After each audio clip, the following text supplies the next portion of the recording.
રાજેશ આચાર્ય, વિશ્વ હિન્દુ પરિષદ સેવા વિભાગમાં મારું ખેડા વિભાગનું દાયિત્વ છે અને હું માતરમાંથી દિવસ છું.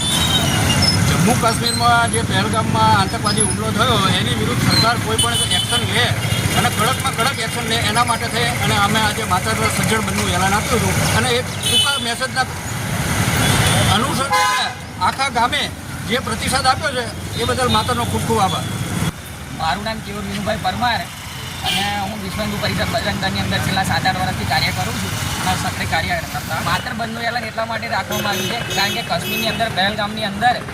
જે આપણા પ્રવાસી હિન્દુ ભાઈઓ જે લોકો ત્યાં પ્રવાસ માટે ગયા હતા અને આતંકવાદી લોકોએ જે રીતે બેરહમીથી એમની હત્યા કરી નાખી એટલે એમના વિરોધ માટે અમે માતર બંધનું એલાન આપેલ છે. એ બાબતે હું સમગ્ર માતર ગામ તમામ વેપારીઓ આ ખોખા બજારની અંદર જે દુકાનો છે તે રોડની આજુબાજુની જે દુકાન છે તે બસ સ્ટેન્ડ વિસ્તાર મુસ્લિમ સમાજ હિન્દુ સમાજ તમામ લોકોનો હું દિલથી હૃદયપૂર્વક વિશ્વ હિન્દુ પરિષદ બજરંગ દળ તરફથી આભાર માનું છું કે તમે આ બંધના એલાનને સમર્થન આપ્યું.